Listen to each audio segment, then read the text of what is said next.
Hello, my name is Scott Cherry. I am here with my friend Wissam Youssiff today. It's my great pleasure to interview him about his new book, The Road to Your Happiness, which is in English and in Arabic. Now, philosophically, I love to think about happiness. Do you? Happiness is one of those elements in life that everybody wants. Everybody craves it. And we do almost anything to find it. In fact, probably everything we do in life, every major decision and lots of minor decisions are intended to help us to find happiness. So you seem to be suggesting that there is a road to happiness, and if I infer a little more, that it's possible to find that road. Absolutely, yeah. What is it, Wissam? And tell us about this book. Well, thank you, Scott. Like you said, we all look for happiness. We may not look for the truth. We all have our struggles. And if you talk about the truth, whatever that truth was, to, for example, somebody who is being abused in a relationship, somebody who is unemployed, somebody who struggles with a kind of disease that is scary, or any other concern, then those people would not be interested in, for example, having a Bible study. However, in my personal journey in this life, my very humble journey, I have discovered the road to happiness. And happiness implies addressing the source of pain and eliminating that pain. And I try to share that with my friends and my neighbors, specifically the Muslim audience. Imagine how the GPS works. I know where you stand at now. I came from Iraq, and I know what your concerns are. I may relate to them, and I started there, and I ended up with that happiness. And I try to, when you click directions, and there is a whole road that starts from the location to the destination. I try to present that in this book. I sincerely hope that this book touches your life in a positive way. The book is available for free if you contact me, or if you go to arabchristianministry.org. And I can mail you a copy of this book free of charge. It is available in both Arabic and English. And I feel it is my responsibility, now that I have found this road to happiness, to share it with the rest of the world. And you may or may not agree with me. If you have any disagreement, I am all ears, and I would love to see your input on the true happiness. Okay, let's digest this a little bit more. Let's start taking it in chunks. The Road to Your Happiness is the book we're talking about right now. What is happiness? Very interesting question. Very deep answer. That's why I feel we need to have at least this small book to explain what that happiness is. The definition of happiness is different from someone to someone. It certainly was different to me when I was 16, then now at the beginning of my 5th decade in life. My priorities have changed. I thought at the time that if I partied more, then I will be happier. I even thought at a certain time that every time I, for example, buy a fifth of a liquor of some kind and get wasted that night, then that's the happiness that I am intended. I thought if I had $1 million more, then I would be happy. And I have been hanging out with rich people all my life. I used to work as an engineer, hanging out with all those contractors, very rich. And now I am also hanging out with people who are fairly rich. And I can promise you, those people who are richer than you are no happier than you. And so I am looking for that kind of happiness that does not come with any strings attached, that does not come with any painful consequences, and the kind of happiness that lasts long. I mean, happiness to me, maybe at one point, maybe for 5 minutes, would be to have a good meal. Well, then I would eat that meal and I'm satisfied, and I'm no longer thinking of happiness. That is no longer happiness to me. When we listen to the fairy tales, we learn about the 20-year-old prince that marries a 16-year-old princess, and the story ends with, and they lived happily ever after. I tend to disagree with that. That is hardly the end of a story. That is definitely the beginning. And I know that there is not a single family on the face of the earth that lives a life that is perfectly happy. So if you look deep inside of yourself, and if you look into this vast universe that we are in, how can I get that happiness that is both pure and eternal? And when I say these words, pure and eternal, it sounds like I am associating this happiness with God. And not many people agree that happiness is associated with God. God has been, or may have been, the source of hate, the source of wars. The hate speech on the social media is usually preached by people who profess to have a certain belief in God, more than atheists. And so, is God worthy for us to be associated with happiness? Is he worthy of being the source of our happiness? Before that, is there even a God or not? If you can choose whether to have a God in life or not, would you choose to have a God or not? And in the beginning of this book, I shared my belief that even if there is no God, I'd rather to at least claim that there is a God somewhere, a God that listens to me, and a God that watches over me, because I know, and if I don't know that now, then I will know later in life that I'm not in control of my life, that I need that higher power, that strong being that takes care of the details of my life. And the more that I look back in my life, and the more I write, for example, the milestones in my life, where I have been, where I am at now, how many concerns did I have about how the next bill is going to be paid, how a certain disease that I struggled with at one point would be resolved, at least to know what that disease was and the source of that pain, or at least to know how to live with it. The more I look back in my life, I know that there was a certain power that was there taking care of me, possibly cleaning up the mess that I have caused during my journey. Okay. Why do you say cleaning up the mess that I have caused? What mess did you cause? I know that I am not proud of everything that I made in this life. I am making mistakes now. I made those mistakes more often a decade ago. I made way more mistakes decades earlier. And I know that my life would have been different now had I always known what was the right thing for me to do. And I may have known what the right thing was, but chose to break the rules anyway, because that's the human nature. What has been right for thousands of years is right today and will always be right, but we would like to discover that ourselves in the journey of our lives. And so, at this point in my life, I would like to share with the people who are still at the beginning of that journey and of that road.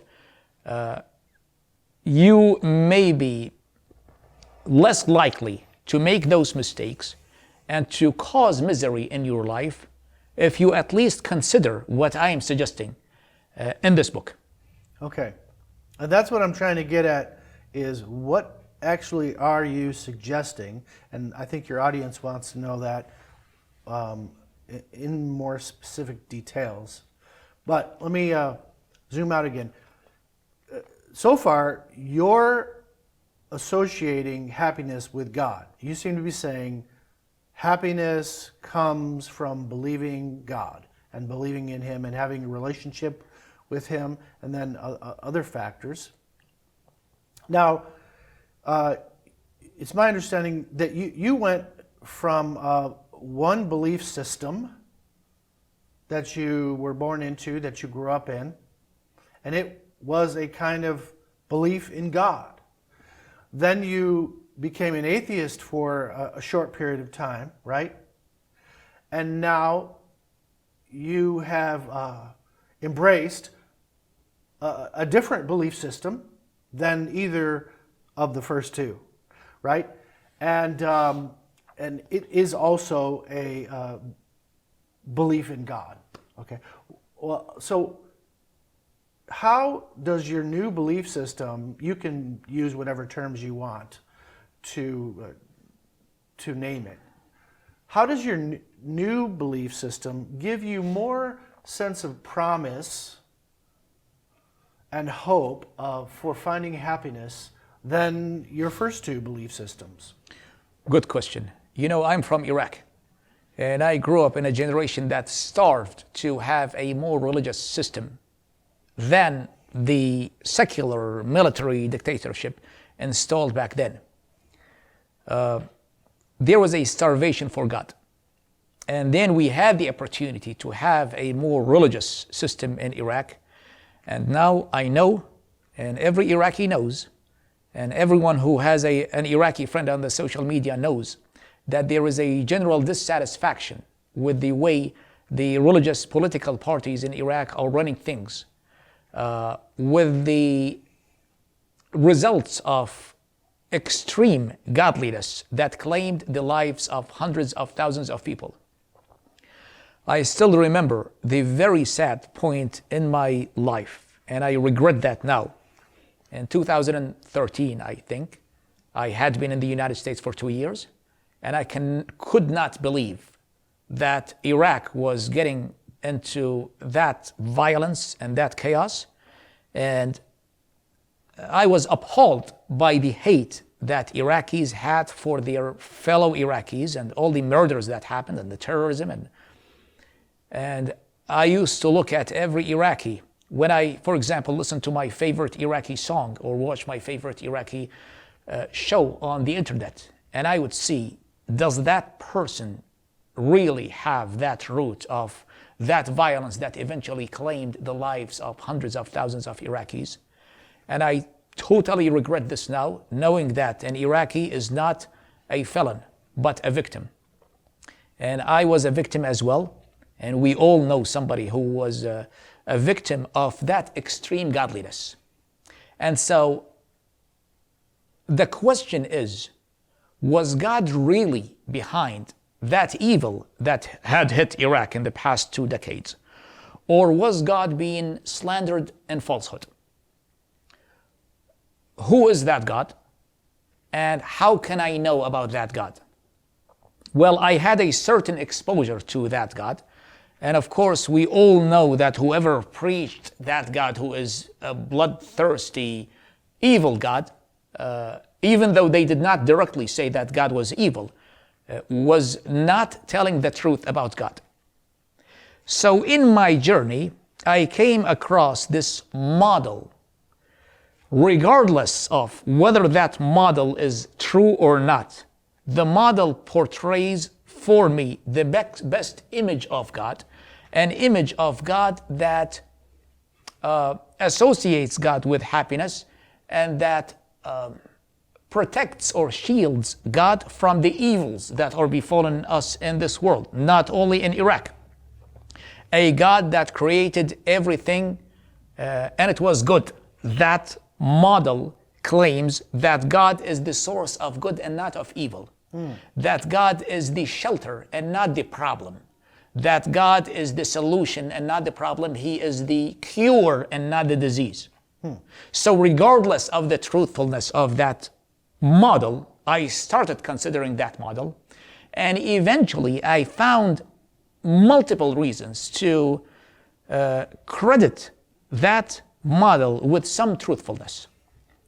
And I talked about the details of why do I now believe that that model is not only good for you and tells you about a God who is the source of everything that is good.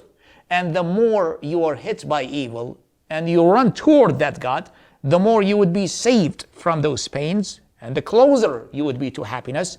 Not only do I believe that that is good and useful for us, but actually true. And that's when I started the presentation of that road to happiness in this book. Okay, so what I'm hearing is, among other things, you found a news source, maybe a new model for goodness, for God's goodness and for God's view of goodness, right? When you made reference to a God that said, it is good, right? Absolutely. Okay. Where does that come from? Well, it comes from the Bible. And why did I consider the Bible, among other documents that explain God to me, was first of all, it is the best-selling book in the world. And so it deserves that I should at least take a look at it. And second of all, it not only claims to have been delivered from that God, but it actually proves it. Okay. Then another thing that you didn't say, but I have heard you say it in conversations, is that you found beauty, right? Yes. You found goodness and you found beauty, and those things, well, first of all, they contributed to your sense of happiness, didn't you? They somehow were indicators for you. I'm getting closer to the true source of happiness because I've found goodness and I found beauty, and those eventually led you to a sense of truth and a conviction that you found truth. Is that right? That's right. When I go see a movie, when I pay money to see a movie, knowing that that movie is not true, but I want to enjoy it anyway, I'd rather see a movie that has a happy ending, regardless of whether that movie was based on a true story or not. And so that's where I started with, because I wanted to be happy. I wanted at least to have the illusion of happiness, even if it did not exist. Then I found the goodness that is associated with God, and that was new to me. Because God, through what is happening in my home country now, is not portrayed in the best way. We, unfortunately, in Iraq, had every reason to be a prosperous country. We had resources, we had brains, we had the support of the world's superpower, but things do not seem like they are getting any better in Iraq, and that Iraqis would tell you, an average Iraqi would tell you, and I welcome disagreements from the others, that the source is because of the Islamic parties or the religious parties in general that are in charge of the situation in Iraq now. I have a friend, I'm thinking of a friend of mine now who works as in the technical support of AT&T. She's atheist. She does not believe in God. And you know, when you call the technical support, you are always angry that there is a certain issue. And you may be angry at the employee that you're calling, and she pays her bills receiving those angry calls from those angry people. She is so depressed because in her mind, this is life.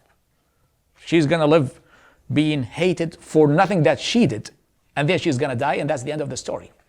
That is actually a very scary image for me. I have another friend, by the way, who is a professor in a local university. She's atheist as well. She literally started seeing therapists a few months ago before the election because she follows a certain political affiliation in the United States, seeing that the United States is going into other direction.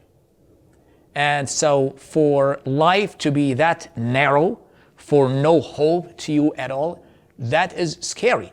You may be a young person thinking that you're going to live healthily forever, but you will hit that point in your life when you know, is there more to this life than what I'm having now?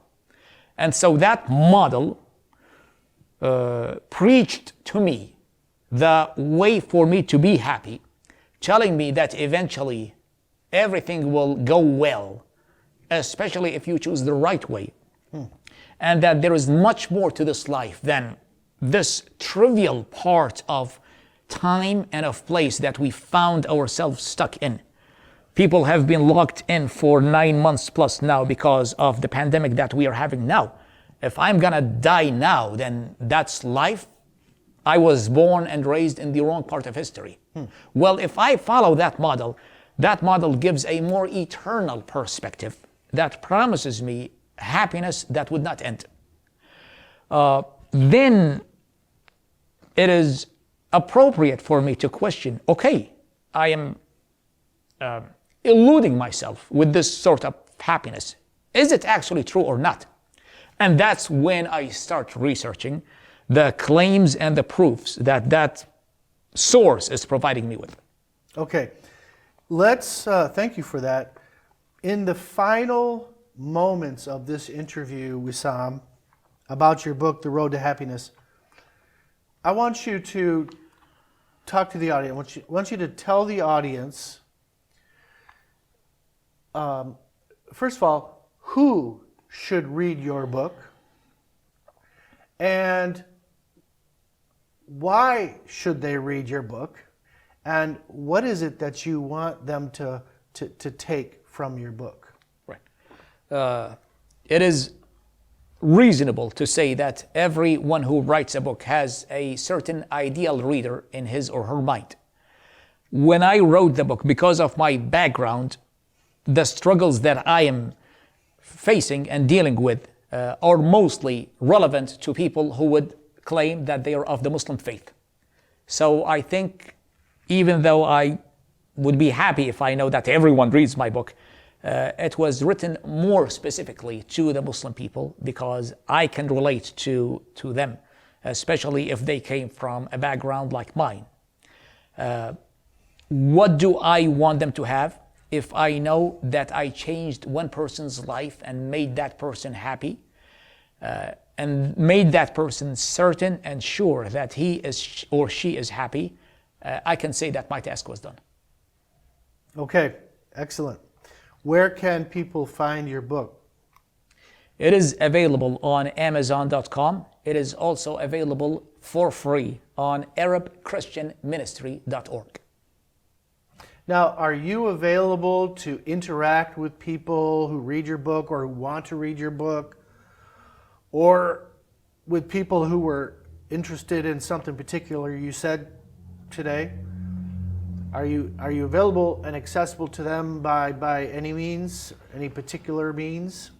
Of course. I think I heard recently that the United States alone publishes 300 books a day.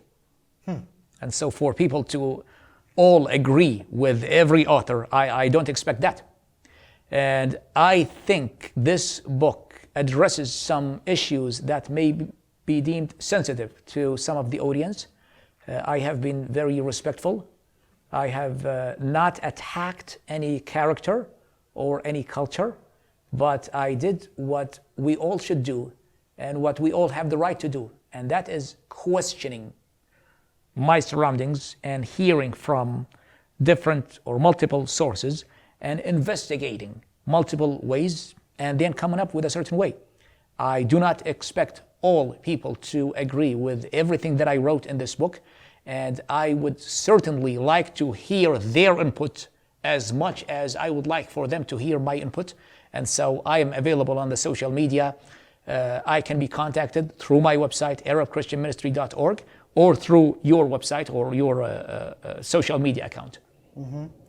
Right, so you're watching this video in YouTube, Tao and Tawheed Collective on YouTube. You can write comments on the video itself in that channel that Wissam could access. Plus, he's on Facebook, and his email address might be in the book, is it? It's not, no. Okay. It's on the website, arabchristianministry.org. Okay. Excellent. Thank you, Wissam, for this really enlightening discussion about your very enlightening book, The Road to Your Happiness.